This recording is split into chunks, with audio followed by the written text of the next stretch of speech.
membawakan doa dan mengingatkan doa. Siap. Sebelum kita memulai pelajaran, marilah kita berdoa menurut agama dan kepercayaan kita masing-masing. Berdoa dimulai.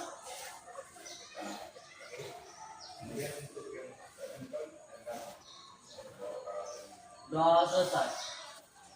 Beri salam kepada ibu guru kita. Selamat pagi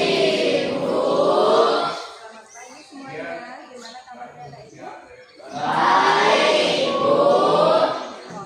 Baik anak ibu. Hari ini kita akan belajar ya tentang unsur-unsur negara dan pengertian negara. Oke, baik. Nah, anak ibu, sebelum kita ke materinya, ya, anak ibu tentunya bisa melihat slide kita. Oke, bisa nanti kalian angkat-angkat, ya kan? Di sini apakah yang muncul di perasaan kalian atau di pikiran kalian yang berkaitan tentang negara?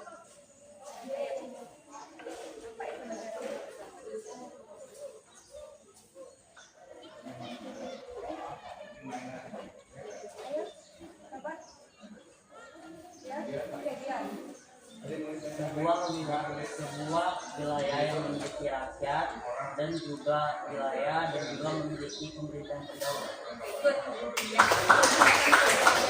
Hari ini nantinya ya melalui diskusi kalian mampu merumuskan makna tentang negara menurut kata-kata kalian sendiri. Yang kedua, melalui analisis indikasi, kalian mampu mengkategorikan unsur-unsur pembentuk negara, yaitu ada dua, unsur konstitutif dan unsur deklaratif. Ibu, oke, baik. Nah, sebagai pengantar, ya di sini negara adalah suatu organisasi politik yang terdiri dari penduduk yang mendiami suatu wilayah tertentu dan memiliki pemerintahan yang berdaulat. Oke, kemudian istilah negara menurut beberapa bahasa asing. Yang pertama menurut bahasa Jerman atau Belanda, negara itu sama dengan Staat. Oke, kemudian menurut bahasa Prancis, negara itu disebut dengan EA. Ya, kemudian menurut bahasa Inggris negara itu adalah state, dan menurut bahasa Sanskerta negara itu sama dengan nagara atau nagari. Oke, sampai di sini bisa dipahami ya nak ya? Oke, baik. Kemudian ada unsur-unsur berdirinya sebuah negara, ya. Di sini unsur-unsur berdirinya sebuah negara terbagi menjadi unsur konstitutif. Terdiri dari tiga, yaitu rakyat, wilayah negara, dan pemerintahan yang berdaulat. Kemudian unsur yang kedua adalah unsur deklaratif, yaitu pengakuan dari negara lain meliputi dua hal, yaitu pengakuan secara de facto dan pengakuan secara de jure. Oke. Dan anak ibu dalam kesempatan ini ibu akan memberikan sebuah masalah, ya, sebuah masalah di mana kita di sini menggunakan problem based learning. Anak ibu nanti ketika ibu sudah membagikan sebuah lembar kerja melalui diskusi kelompok, anak ibu nantinya akan membahas apa-apa saja yang bisa kalian lakukan sesuai dengan pertanyaan yang tertera di lembar kerja siswa. Sampai di sini bisa dipahami?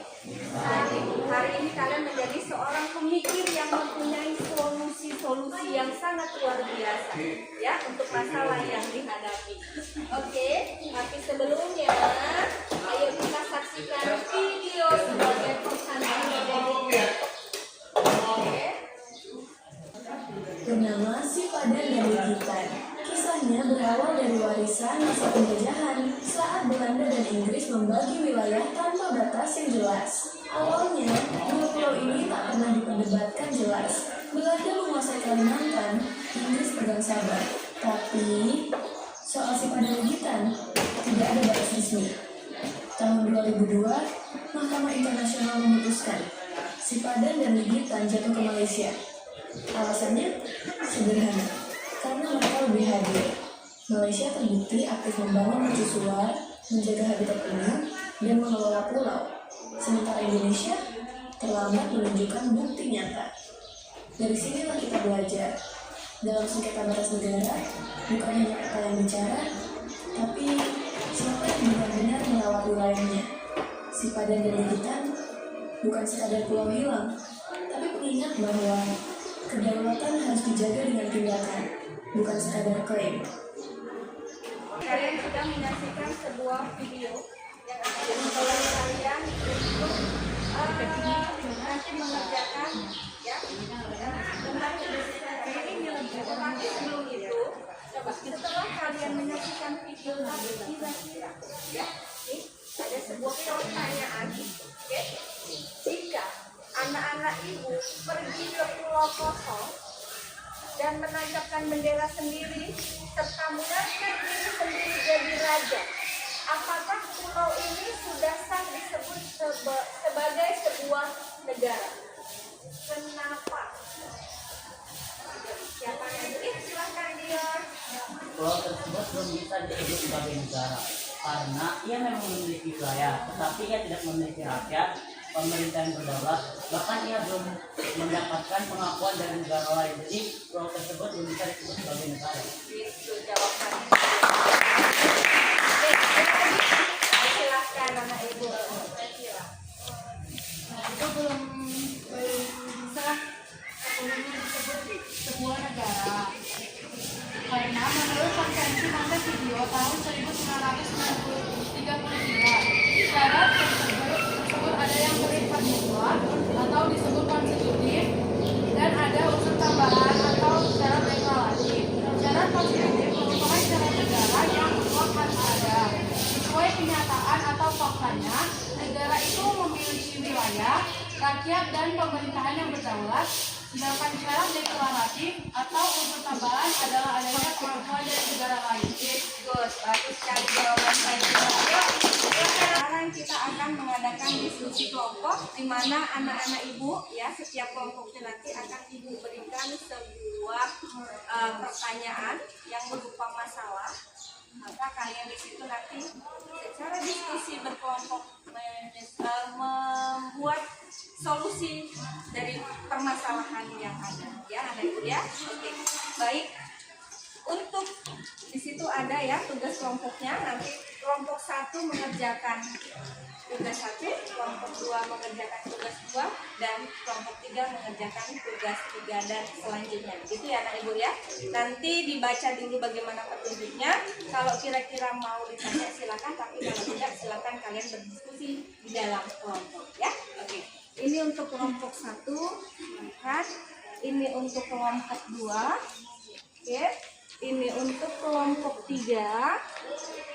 Ini untuk kelompok 4. Dan yang ini untuk kelompok 5. Silahkan kalian berdiskusi. Waktunya sekitar 10 menit dari sekarang.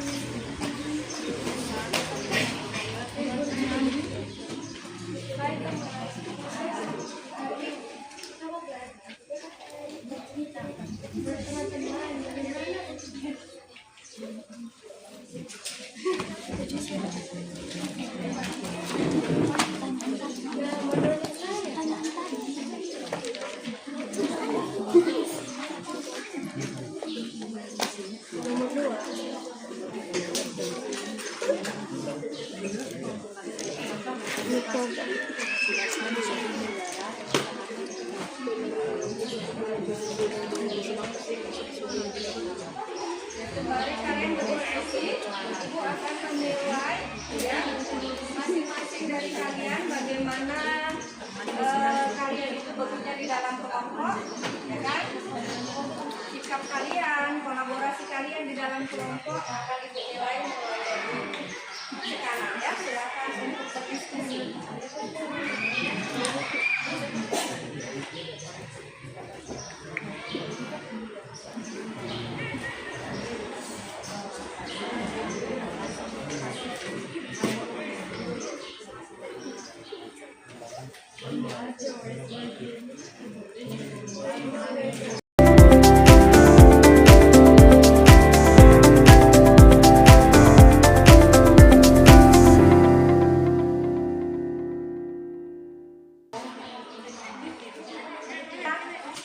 Presentasi ya, karena jadi di sini setiap kelompok membacakan hasil diskusi kelompoknya dan kelompok lain menanggapinya. Mungkin bisa kita mulai dari kelompok satu. Dan ingat nih ya, ada kelompok lain menanggapi. Jadi ketika teman yang membaca hasil diskusi kelompoknya, kelompok lain harus memperhatikan. Bisa? Oke, baik. Silakan untuk kelompok satu membacakan hasil diskusi kelompoknya. Silakan. Mungkin satu atau dua orang saja yang berdiri, lainnya di bawah saja. Yuk, ya.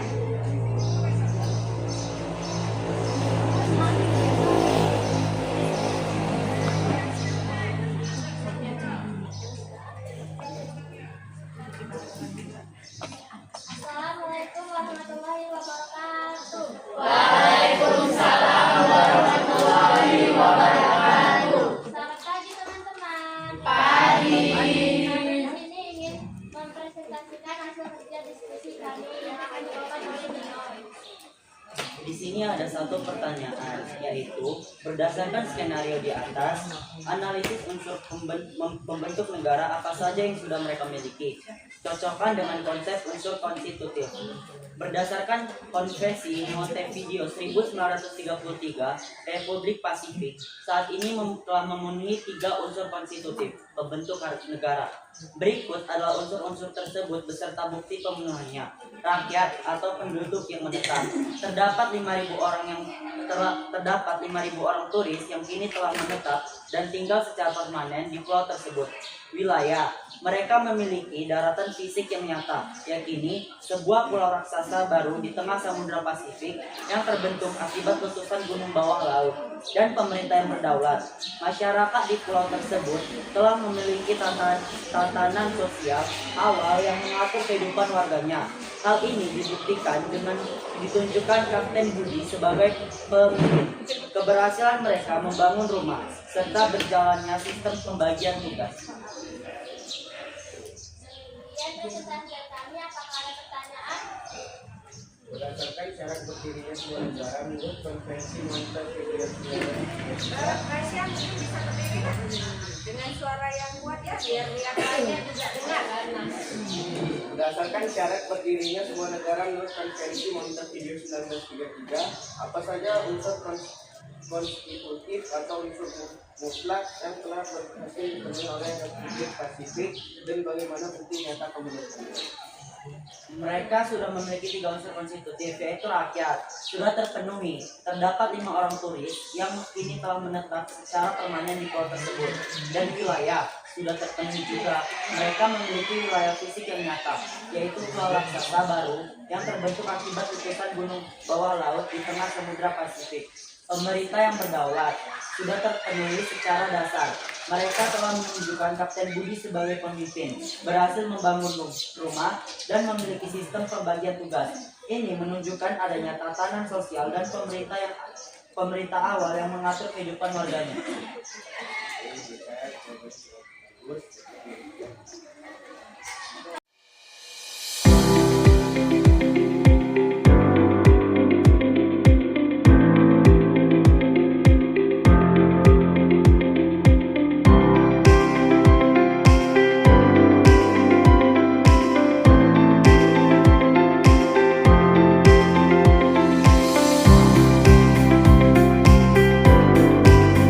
Di sini kami mendapat pertanyaan nomor 3, yaitu tulislah langkah apa yang harus dilakukan Kapten Budi selanjutnya agar negaranya diakui. 3. Langkah yang harus dilakukan Kapten Budi selanjutnya adalah 1. Menyusun konstitusi atau undang-undang dasar dan hukum formal, membuat dasar negara, undang-undang serta meresmikan sistem pemerintahan bebas keadaan pembagian tugas darurat melainkan sebuah struktur kenegaraan yang permanen. 2. Menyelesaikan status kewarganegaraan. Memastikan bahwa 5.000 penduduk tersebut sepakat melepas kewarganegaraan asal mereka dan bersumpah setia untuk menjadi warga negara Republik Pasifik atau mencegah masalah kewarganegaraan ganda yang bisa diprotes oleh negara asal turis. 3. Mendeklarasi kemerdekaan atau eksistensi atau proklamasi. Membuat pernyataan resmi kepada dunia luar bahwa Republik Pasifik telah berdiri secara sah di atas wilayah tak bertujuan atau terra nullius. 4. Membangun saluran komunikasi dan diplomasi. Mencari cara untuk menghubungi dunia luar, misalnya dengan memperbaiki radio kapal atau membuat menara sinyal untuk mengadakan eksistensi mereka kepada negara tetangga dan komunikasi internasional. 5. Meminta pengakuan internasional dan PBB, mengirimkan keputusan atau dokumen resmi diplomatik ke negara-negara lain untuk meminta pengakuan de facto dan de jure, serta mengajukan permohonan keanggotaan atau pengakuan kepada Perserikatan Bangsa-Bangsa PBB. Baik, dari teman-teman, apakah ada yang memberikan tanggapan? Apa saja langkah-langkah selanjutnya yang harus dilakukan oleh Kapten Budi beserta jajarannya agar Republik Pasifik dapat diakui sebagai negara baru yang sah di dunia internasional? 1. Menyusun konstitusi untuk penegasan dan hukum formal. 2. Menyelesaikan status kewarganegaraan. 3. Mendeklarasi eksistensi proklamasi. 4. Membangun saluran komunikasi dan diplomasi. 5. Meminta pengakuan internasional dan PBB. Terima kasih banyak. Apakah bisa dipahami? Oke, baik. Sekian dari kelompok buku kami. Terima kasih. Selamat pagi. Oke, berikan untuk kelompok ini. Yang mempresentasikan bagus, yang menanggapinya juga sangat luar biasa. Setelah kita sama-sama tadi mengerjakan, dan kita bisa menarik kesimpulan dari soal yang tadi Ibu bagikan, ya, dimana di situ bercerita, ya, ada sebuah pulau yang di situ ada rombongan turis, ya kan, yang tadinya itu dia terdampar, kemudian mereka berhasil membangun rumah, membagi tugas, dan ada pemimpin yang ditunjuknya, sehingga oleh PBB negara tersebut diakui menjadi sebuah negara, yaitu Republik Pasifik. Jadi dari ketiga permasalahan tersebut, nak, yang pertama, apakah negara Republik Pasifik tersebut sudah memenuhi unsur konstitutif? Sudah, karena ada, yaitu yang pertama rakyat, ya, walaupun di situ hanya beberapa orang, ya, beberapa orang di situ sudah 5.000 orang juga, ya, nak, ya. Kemudian unsur konstitutif yang kedua apa, nak? Wilayah. Di situ jelas, ya kan, mereka terdaftar di sebuah, ya, wilayah atau pulau. Yang ketiga, apakah ada pemerintahan yang berdaulat? Mereka menunjuk seorang pemimpin, ya. Hanya saja di situ yang kurang apa, nak? Unsur deklaratifnya. Apa itu unsur deklaratif? Pengakuan dari negara lain. Ya, pengakuan dari negara lain. Baik, anak ini untuk lebih lagi memantapkan, ya, memantapkan pengetahuan kalian, ya, pemahaman kalian tentang negara. Coba kita refleksikan dulu apa yang tadi sudah kita diskusikan bersama. Di sini ada 3 pertanyaan, anak, ya. Yang pertama, hal baru apa yang dipelajari hari ini? Oke. Yang kedua, hal apa yang paling menarik, ya, ketika kita berdiskusi tadi?